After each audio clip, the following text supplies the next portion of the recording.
పీతల్ని ఎలా క్లీన్ చేసుకోవాలో చూసేద్దాం. చూసారా, లైవ్ అండ్ ఫ్రెష్ క్రాబ్స్ అండి ఇవి. సో ఇవి తీసుకొచ్చాక ఎంత ఈజీగా క్లీన్ చేసేసిందో మా అమ్మ. సో ఫస్ట్ ఈ లెగ్స్ ఉంటాయి కదా, అటువైపు ఇటువైపు వాటిని రిమూవ్ చేసేసింది. నెక్స్ట్ వచ్చేసి దానిపైన ఉన్న షెల్ని తీసేసింది. లోపల ఉన్న ఎగ్ ఉంది కదా, అది కూడా పడేయాలన్నమాట.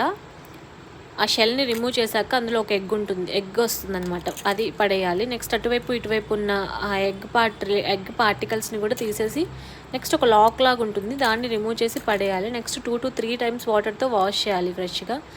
సో ఏ మాటికి ఆ మాట చెప్పుకోవాలి, సీ ఫుడ్ అంటే ఇష్టం లేని వాళ్ళు ఎవరు ఉంటారండి. ఫిష్, ప్రాన్, క్రాబ్ నేనైతే ఫుల్గా తింటాను.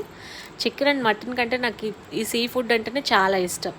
సో నెల్లూరులో అయితే మేము ఈ పీతల్ని ఎంట్రకాయలు అని అంటాం. ఎంట్రకాయలు అనే వర్డ్ ఎంతమందికి తెలుసో కమెంట్ సెక్షన్లో కమెంట్ చేయండి.